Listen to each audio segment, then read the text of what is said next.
प्रशासनिक सेवाओं में किस उद्देश्य के साथ आए और उस समय कितना संघर्ष रहा आपका प्रशासनिक सेवाओं में शहर आने? में पढ़ाई की और फिर एमपीपीएससी की तैयारी की। उसके बाद 2008 में मेरा सिलेक्शन हुआ एमपीएससी के आप बाद। अब तक के सफर को कैसे देखते बहुत अच्छा सफर है क्योंकि काम करने का अवसर हैं? बहुत पहल से अपार जन है। सुनवाई का आयोजन किया गया, तो आपकी जन सुनवाई कितना असरदार है? निश्चित तौर पर काफी कठिनाइयां हैं, हर जगह हैं, हर जगह की तरह जीडीए में भी हैं।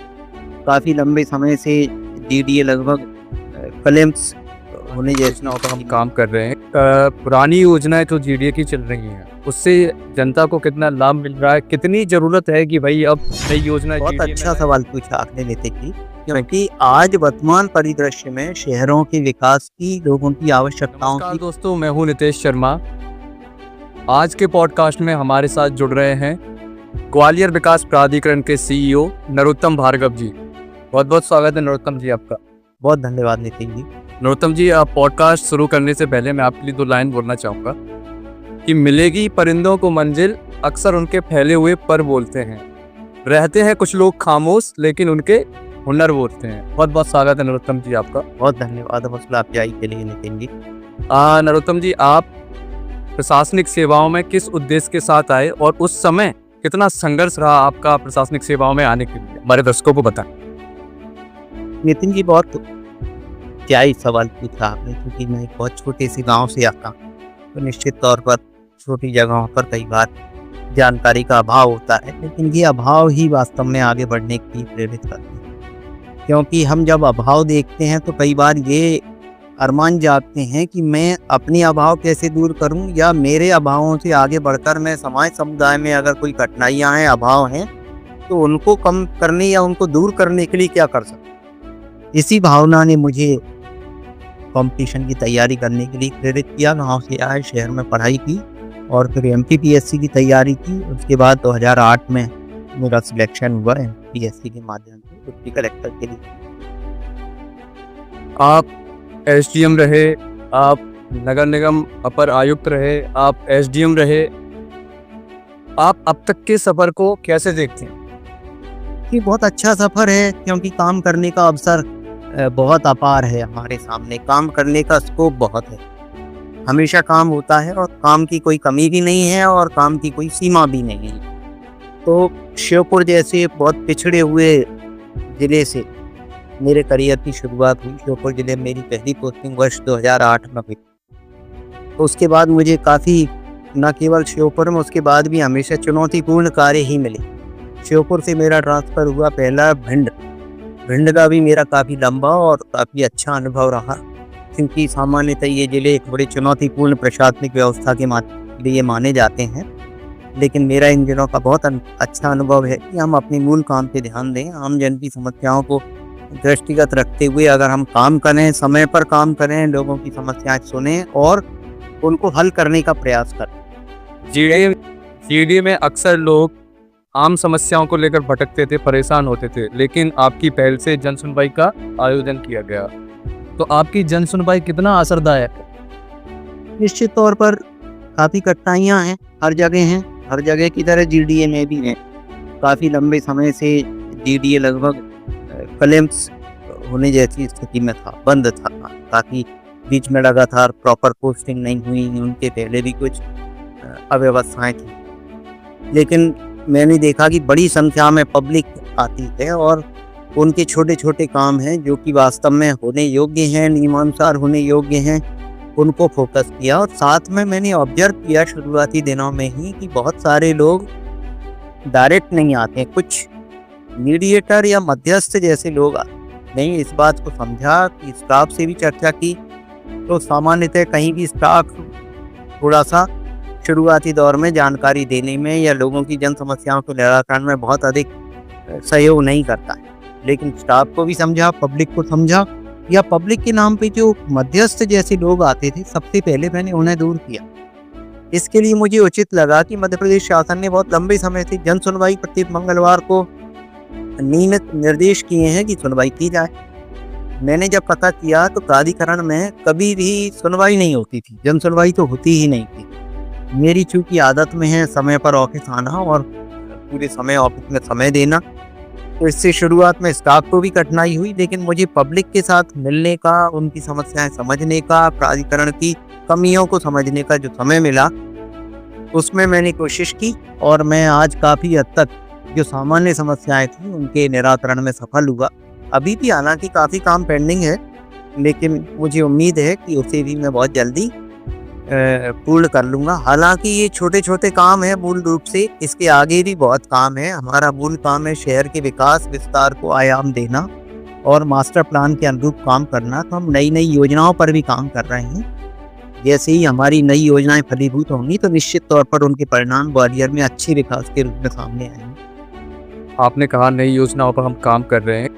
पुरानी योजनाएं तो जीडीए की चल रही हैं, उससे जनता को कितना लाभ मिल रहा है, कितनी ज़रूरत है कि भाई अब नई योजना जीडीए में लाए जिससे ग्वालियर का विकास और तेजी से हो सके? बहुत अच्छा सवाल पूछा आपने नितिन जी, क्योंकि आज वर्तमान परिदृश्य में शहरों के विकास की, लोगों की आवश्यकताओं की जो विस्तार है उसकी बहुत संभावनाएं हैं और आवश्यकताएं हैं। अगर शहरों का नियोजित रूप से विकास नहीं होता है, ऐसी स्थिति में अनियोजित या गैर नियोजित जो विकास होता है उसके दूरगामी बहुत दुष्परिणाम सामने आते हैं। स्लम जैसे शहर विकसित होते हैं, छोटी छोटी सड़कें बनती हैं, उनसे ना ट्रांसपोर्टेशन की सुविधा हल हो पाती है, बहुत ज़्यादा व्यस्तताएं बढ़ती हैं, शहरों में जाम बढ़ते हैं और अन्य विकास भी ठीक से नहीं हो पाते।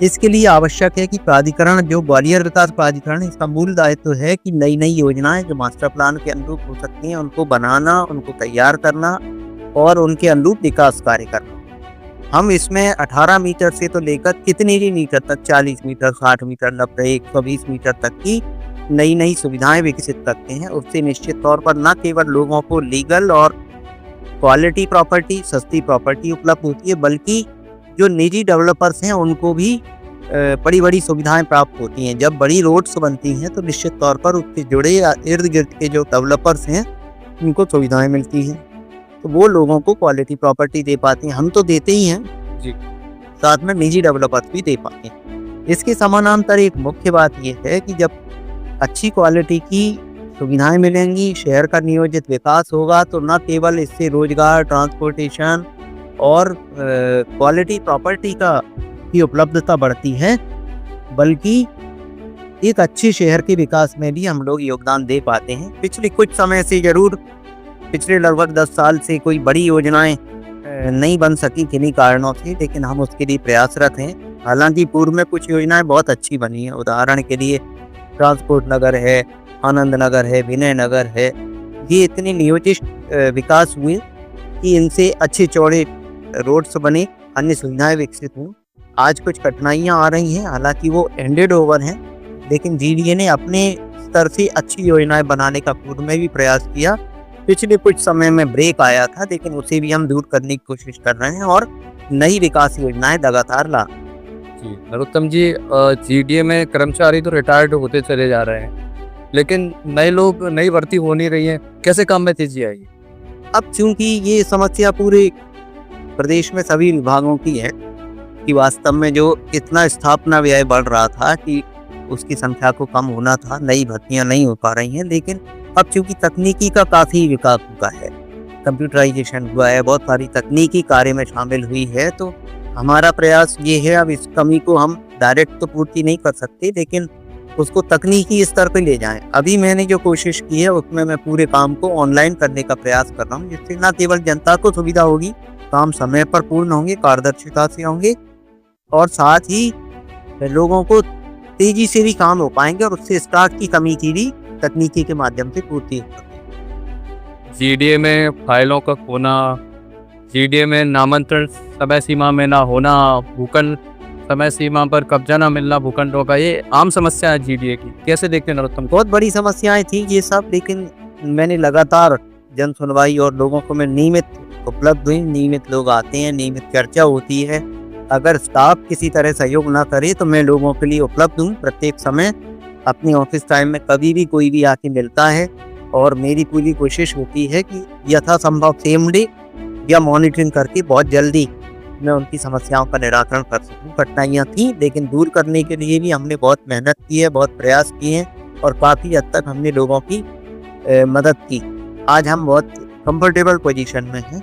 अब जो कुछ कठिनाइयाँ थी, कुछ समितियों के साथ हमारे इश्यू थे, वो उनमें कोर्ट केसेस चल रहे हैं। हालांकि वो हर तरह से परेशान करते हैं, लेकिन हम उनका सामना कर रहे हैं। चुनौतियाँ थी हैं और चुनौतियाँ हमेशा रहती हैं व्यवस्था के सामने, लेकिन उनसे हमारा सामना होता है। हम कोशिश कर रहे हैं कि पब्लिक की जो अधिकतम सहयोग हो सके अपने नियम कानून के दायरे में, वो हम हर संभव उपाय कर रहे हैं।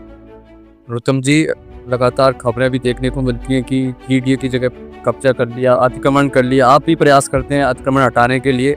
क्या लगता है बड़ी कार्रवाई करने की जरूरत है ऐसे मामलों? निश्चित तौर पर बहुत बड़ी कार्रवाई की जरूरत है। शासन के समस्त विभागों के साथ समन्वय की आवश्यकता है। ये निश्चित तौर पर आज के दौर में सबसे बड़ी चुनौती है, क्योंकि भूमियां बहुत बेशकीमती हैं और ये स्थिति भी इसलिए निर्मित हुई है कि नए विकास योजनाएं नहीं लाए गए। हम दोनों ही स्तर पर काम कर रहे हैं। लगातार शिकायतें आ रही हैं, हम उनकी सुनवाई कर रहे हैं। अतिक्रमण के प्रकरण दर्ज करके उन पे कार्रवाई की कोशिश लगातार कर रहे हैं। शासन के जो अन्य विभाग हैं, जिसमें कानून व्यवस्था और पुलिस का सहयोग ले रहे हैं, नगर निगम का सहयोग लेने का प्रयास कर रहे हैं, तो सभी के साथ मिलकर काम कर रहे हैं। साथ ही नई योजनाओं पर भी काम कर रहे हैं। निश्चित तौर पर क्वालिटी प्रॉपर्टी पर्याप्त संख्या में उपलब्ध होगी तो इस तरह का लोगों का जो अतिक्रमण का जो मंशा है वो कमजोर होगी। एक बहुत बड़ी चुनौती है, क्योंकि शासकीय भूमियों पर हर कोई नजर गड़ाए है। बहुत बड़ी संख्या में सक्षम भी और कमजोर लोग भी प्रयास करते हैं, लेकिन हम उस पर बहुत गंभीरता से उसको देखते हैं और उस पर कार्रवाई करते हैं। आप 24 बीघा जमीन के मामले को लेकर, गांधीनगर में 24 बीघा जमीन है जीडीए की, आप पुलिस अधीक्षक से भी मिले थे। क्या पूरा मामला है? क्या कुछ उस पर अभी तक कार्रवाई हुई है? कुछ समितियों को भूमियां आवंटित हुई और ये देखने में आया कि प्रकरण माननीय उच्च न्यायालय, सर्वोच्च न्यायालय में भी गए और काफी कुछ तथ्यों को प्राधिकरण के पूर्व अधिकारियों की ओर से भी छिपाया गया। इसकी आड़ में वो लोग इन केसेज को जीत गए। बाद में प्राधिकरण की ओर से रिव्यू पिटीशंस माननीय उच्च न्यायालय में दर्ज कराई गई और माननीय उच्च न्यायालय में ये सिद्ध करने में सफल हुए कि ये जो आवंटन है ये विधि अनुरूप नहीं है। उनके आवंटन निरस्त करते हुए उन समितियों के विरुद्ध कार्रवाई की और उन्हीं संबंध में हमने एफआईआर दर्ज कराने की कोशिश की है और कानूनी कार्रवाई उनमें वर्तमान में प्रचलित है। हालांकि क्योंकि बड़ी संख्या में लोग जब कार्रवाई करने जाते हैं तो माननीय न्यायालयों की शरण में जाते हैं, तो हम कोशिश करते हैं हमेशा लगातार सक्रिय रहते हुए कि माननीय न्यायालयों के समक्ष भी अपने पक्ष को अच्छे सक्षम दस्तावेजों के साथ और अच्छे अभिभाषकों के माध्यम से रखें। तो हम उस तरफ भी काफ़ी कुछ सफल हुए हैं, क्योंकि हम नियमित समीक्षा करते हैं, नियमित अपने अभिभाषकों के साथ चर्चा करते हैं और माननीय न्यायालयों में भी अपना पक्ष समर्थन प्रभावी तरीके से रखने का प्रयास कर रहे हैं। नरोत्तम जी, आपने जीडीए में कई बदलाव किए। क्या लगता है अब जीडीए में क्या कुछ और बदलाव करने की जरूरत है जिससे शहर का विकास और तेजी से? मात्र दो बातों पर फोकस किया है मैंने। नंबर 1 और सबसे महत्वपूर्ण है नई विकास योजनाओं पर जोर देना, जो कि वास्तव में शहर के विकास को गति प्रदान करेगा या शहर की ओर बढ़ते हुई आबादी और रुझान को आवश्यक सुविधाएं और भूखंड भूमियां और योजनाएं उपलब्ध करा सकते हैं। नंबर 1। नंबर 2, स्टाफ की कमी है, विशेषकर जो तकनीकी स्टाफ और योग्य स्टाफ है उसकी कमी आ रही है, तो उसकी पूर्ति हम लगातार तकनीकी के उपयोग के माध्यम से ही कर सकते हैं। सूचना प्रौद्योगिकी है और जो हम कंप्यूटराइजेशन पर काम कर रहे हैं, इन दोनों पे अगर हम काम करने की कोशिश कर रहे हैं, हो पाए तो निश्चित तौर पर ग्वालियर के लिए कुछ अच्छा हम कर पाएंगे। एक मामला सामने देखने को मिला था ग्वालियर कलेक्टर की सुनवाई में। उसमें आरोप था कि जो जीडीए के अधिकारी हैं वो कहते हैं कि मंत्री जी से फोन कराओ भाई साहब, तब काम होगा तुम्हारा। ये एक तरह की बहुत तर्कहीन, तथ्यहीन, आधारहीन बातें बहुत सारे लोग करते हैं। कई बार दो पड़ोसी आपस में लड़ गए तो अब ये लगता है कोई कमजोर है, तो इस तरह माननीय जनप्रतिनिधि या किसी सक्षम अधिकारी का नाम शामिल करके वो इस तरह की बातचीत को निराधार होने के बावजूद कुछ इस तरह पेश करने की कोशिश, इससे यही लगता है कि ये कुछ लोग इस तरह के मनगढ़ंत तथ्य तैयार करते हैं और इस तरह से पेश करते हैं। वास्तव में इनके मूल में कुछ नहीं होता है। नरोत्तम जी, कुछ खबरें सुनने को मिली थी कि जीडीए का साडा में विलय होना, अगर जीडीए साडा में विलय हो जाएगा तो कितना ग्रामीण क्षेत्र का विकास हो सकता है और शहरी ये क्षेत्र अलग बातें हैं, क्योंकि साडा काउंटर मैग्नेट सिटी जो है वो भारत सरकार का प्रोजेक्ट है और प्राधिकरण, ग्वालियर विकास प्राधिकरण या अन्य डेवलपमेंट अथॉरिटी है, वो नगरीय प्रशासन के जो टाउन एंड कंट्री प्लानिंग की बॉडी है, तो दोनों सेपरेट बहुत इंडिपेंडेंट हैं, दोनों के काम अलग अलग हैं। बाकी शासन के निर्णय हैं, जब कोई फेलियर की कभी होता भी है तो भी फिर उस स्तर के काम होते हैं। तो निश्चित तौर पर सबके अपने अपने प्रभाव हैं। साडा का अलग इंफ्रास्ट्रक्चर है, प्राधिकरण का अपना अलग इंफ्रास्ट्रक्चर है। वर्तमान में ऐसा कोई ना था ना अभी है। आगे अभी ऐसी कोई बात आती है तो उस तरीके से आगे निर्णय होंगे। ग्वालियर में पॉलिटिकल प्रभाव, प्रेशर देखने को मिलता है। क्या आपको लगता है कि जीडीए के काम काजों में कोई बाधित करता है, पॉलिटिक्स प्रेशर आप पे आता है? नहीं, बिल्कुल भी नहीं आता। मेरा तो ये अनुभव है कि ग्वालियर विकास प्राधिकरण हो या मेरी अन्य पोस्टिंग्स हों, सामान्यतः पब्लिक निश्चित तौर पर कई सारे काम में अगर वो कठिनाई होती है पब्लिक को, तो वो जनप्रतिनिधियों के पास जाते हैं और जनप्रतिनिधि निश्चित तौर पर उनकी बात को प्रमुखता से रखते हैं। और अगर उनका काम सामान्यतः जायज़ है तो निश्चित तौर पर उसको गंभीरता से निराकरण का प्रयास किया जाता है। और अगर उसमें कोई कमी है, कोई अनर्गल दबाव बनाने का प्रयास कर रहा है, तो माननीय जनप्रतिनिधियों को उससे अवगत कराया जाए, निश्चित तौर पर वो संतुष्ट होते हैं। इसलिए दबाव, प्रभाव और राजनीतिक किसी प्रकार के इस प्रकार की कोई बात कभी हमने तो नहीं देखी है। कभी कभार एक्सेप्शनल कोई केस होते हैं तो वो कभी सामान्यतः नहीं देखते। आप लोगों को बड़ी आसानी से उपलब्ध हो जाते हैं, आपका दरवाज़ा खुला रहता है। मैंने हमेशा से ये रखा सिस्टम में कि जैसे हम लोगों ने भी कभी स्कूल लाइफ के बाद बेरोजगारी के दौर में काफ़ी समस्याएं महसूस की, और हमारा एक लोक सेवक का ये दायित्व है कि वो लोक सेवक अगर है वास्तव में तो उसे वो लोक यानी जनता के लिए तो है। इसलिए जनता की समस्याओं को सुनना, जनता के कार्यों को समय पर करना, ये मेरी प्राथमिकता हमेशा से रही है। और मैं आगे भी अपनी इस आदत को बना के रखना चाहता हूँ। जब तक भी जॉब में है, हम जनता के जो भी काम है उन्हें प्राथमिकता से करना ही है। यही एकमात्र मेरा मोटो है और मैं हमेशा करता हूँ, क्योंकि मैं समय पर हमेशा से ऑफिस आता हूँ, समय देता हूँ, तो लोगों से मिलने के लिए, अपना काम करने के लिए मेरे पास पर्याप्त समय होता है। मैं सामान्यतः न केवल समय पर ऑफिस आता हूँ, बल्कि सामान्यतः समय पर मैं ऑफिस छोड़ भी देता हूँ। तो निश्चित तौर पर मुझे पूरा समय ऑफिस का मिलता है, तो मैं अपने कामों को अच्छी तरह से निर्वाह कर पाता हूँ। आपके खिलाफ लोकायुक्त में शिकायत दर्ज हुई, क्या लगता है कोई षड्यंत्र था? बहुत सारे लोग प्रयास करते हैं, जैसे मैंने बताया कि ये जो समितियां वगैरह जिनको पूर्व से कुछ त्रुटिपूर्ण आवंटन है, अब निश्चित तौर पर कोई पहले से जमे हुए और प्रभावशाली लोगों को अगर आप उनके अनुरूप कार्य नहीं करते हैं तो वो सारे प्रयास करते हैं। तो हमने कभी सबको बताया था, क्योंकि सारे मीडिया ग्रुप्स में वो चला था, लेकिन हमसे किसी ने पूछना उचित नहीं समझा। हमारा पक्ष जाने बिना हम सभी ने उसको एकदम इस तरह बता दिया कि कुछ प्रॉब्लम है। लेकिन क्योंकि सभी मंचों पे ना हमें बात रखनी है ना रखी जानी चाहिए। जिन मंचों की शिकायतें हुई हैं, निश्चित तौर पर हम उनके सामने अपने तथ्यों के साथ बात रख रहे हैं। तो कोशिश हमेशा यही होती है कि नियमों के दायरे में और विधि संगत काम करें। तो निश्चित तौर पर हम बात रख रहे हैं, आगे भी रखेंगे, और हमें पूरा विश्वास है कि हमारी योग्यता, क्षमता और नियम के अनुरूप कार्य हैं, तो हम उनका जवाब देंगे और हम निश्चित तौर पर उनको गलत सिद्ध करेंगे। आपने नरोत्तम जी बड़े सरलतापूर्वक ये विश्वास दिलाना चाहता हूँ कि उनका प्राधिकरण से संबंधित कोई भी कार्य है तो निश्चित तौर पर मैं उपलब्ध हूँ, क्योंकि मैं समय पे आता हूँ तो मजबूरी है। मेरा स्टाफ भी अब समय पर आने लगा है और मेरे सामने बात रखने में हर संभव कोशिश करता हूँ कि उनकी मदद की जा सके।